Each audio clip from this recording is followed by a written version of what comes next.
ہم نے اکثر دیکھا ہوگا مختلف ورک پلیسز پہ بہت سارے لوگوں کو ڈفرینٹ وجوہات پہ اسٹریس ہوتا ہے. مثال کے طور پہ ایک نیا امپلائی ہے, اس کو اسٹریس یہ ہو رہا ہے کہ ایک بہت بڑی ڈیڈ لائن دے دی, اس کو میٹ کرنا ہے, وہ نہیں ہو پا رہا. ایک نئے کلچر میں اڈاپٹ ہونا وہ بھی ایک اسٹریس کا باعث بنتا ہے. آپ سمجھتے یہ ہیں کہ جو آپ کام کر رہے ہیں وہ جسٹیفائی نہیں کر رہا اس سیلری کو جو آپ کو پے کی جا رہی ہے, یا پھر آپ جو ہے وہ مختلف جو ٹیم میں جو کولیگز ہیں آپ کے, ان کے ساتھ آپ کی نہیں بن پا رہی, وہ بھی ایک اسٹریس ہے. ڈیڈ لائنس نہ میٹ کرنا اگین اسٹریس, یا باس جو ہے وہ کسی اور کو اکنالج کر رہا ہے اور آپ کو نہیں کر رہا, وہ بھی اسٹریس کا باعث بنتا ہے. تو مختلف اسٹریس ہوتے ہیں, لیکن جو سب سے زیادہ اسٹریس جو آج کل لوگ فیس کر رہے ہیں, میں یہ کہوں گی فیس تو زیادہ کر رہے ہوں گے, but I think better word would be کہ جو میرے پاس کیسز آ رہے ہیں وہ یہ آ رہے ہیں کہ ورک لائف بیلنس, جو پرسنل اور پروفیشنل لائف ہے, اس کو بیلنس نہیں کیا جا رہا, جس کی وجہ سے اسٹریس ہو رہا ہے. ناؤ واٹس ہیپننگ از کہ ہم نے زیادہ تر ہماری جو زندگی ہے وہ کام میں نکل جاتی ہے. لاٹ آف ٹائم جو ہم گزارتے ہیں وہ ہمارے کام میں گزر جاتا ہے.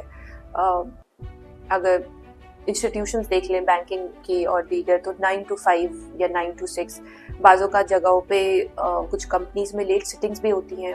کچھ پروفیشنز ایسے ہوتے ہیں جہاں پہ ضرورت پڑتی ہے لیٹ سٹنگ کی. میں نے ایسے بھی دیکھے ہیں کہ ٹائم آپ کو 9 to 5 9 to 6 دیا تھا, but you are still sitting there, آپ پھر بھی بیٹھے ہوئے ہو, 8 بجے 9 بجے آپ گھر پہنچ رہے ہو.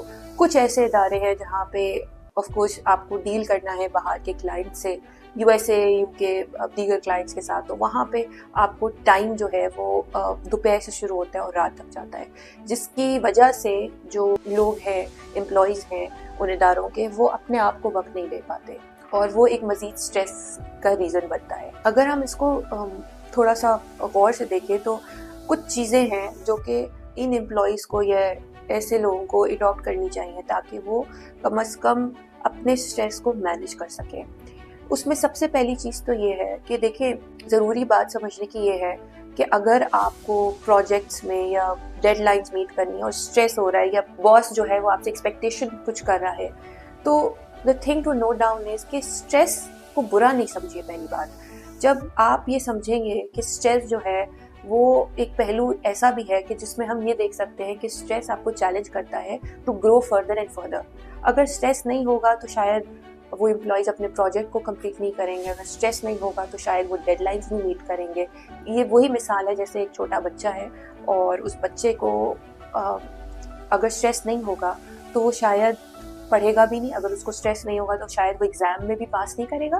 سو stress is a good thing as long as it does not lead to chronic stress. Chronic stress کیا ہے کہ جب وہ بیماریوں میں تبدیل ہو جاتا ہے, بیکاز بہت سارے لوگ جو ہیں جب مینیج نہیں کر پاتے اس کو اسٹریس کو, تو وہ پھر ظاہر ہے مزید بیماریوں کا باعث بنتا ہے, جس میں ہارٹ کی بیماری آ گئی, جس میں مختلف اسکن ڈیزیزز بھی آ گئے, اور اسی طریقے سے دیگر ڈپریشن اور انزائٹی اور ان سب چیزوں کا سبب بنتا ہے.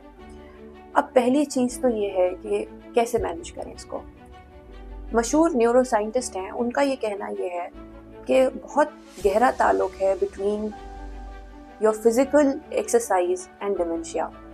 اس پہ ایک بہت گہری اسٹڈی بھی ہوئی تھی کہ اگر آپ یہ چاہتے ہیں کہ آپ اپنی زندگی میں ذرا طویل عرصے تک ہیلدی رہنا چاہتے ہیں, آپ ایکٹیو رہنا چاہتے ہیں, آپ آؤٹ آف باکس تھنکنگ کرنا چاہتے ہیں, آپ اپنی میموری کو اچھا کرنا چاہتے ہیں, یا اپنے اسٹریس کو ریلیز کرنا چاہتے ہیں, اس کے لیے اٹس ویری امپورٹنٹ کہ آپ دن میں کچھ وقت نکالیے جس میں آپ فزیکلی کچھ ایکسرسائز کر رہے ہوں. اب اس میں 10 سے 15 منٹ WHO کا اسٹینڈرڈ ہے کہ اتنا تو آپ کو وقت نکالنا ہوگا واک کرنے کے لیے, ٹھیک ہے, برسک واک کریں. برسک واک اگر اتنا کر لیتے ہیں تو پھر اس کو آگے مزید ایکسٹینڈ کیجیے. اگر آپ کے نزدیک کہیں جم ہے تو اس کو جوائن کیجیے. اسپینڈ اے گڈ 40-45 منٹس جم میں گزاریے, فزیکلی موومنٹس کریے. اگر وہ نہیں تو پھر یوگا جوائن کیجیے. یوگا سے آپ بہت زیادہ کام ڈاؤن ہو سکتے ہیں. دوسرا, ایک افسوس کے ساتھ ایک کلچر ہمارے یہاں یہ ہے کہ 2 آفس ٹائم فنش ہو گیا, وی آر اسٹل ایکسپیکٹیڈ کہ ہم جو ہیں وہ لیٹ آورس کریں, وی آر اسٹل ایکسپیکٹیڈ کہ واٹس ایپ پہ بھی ہم اویلیبل ہوں. I don't understand this culture. یہی چیز اگر آپ باہر کریں تو باہر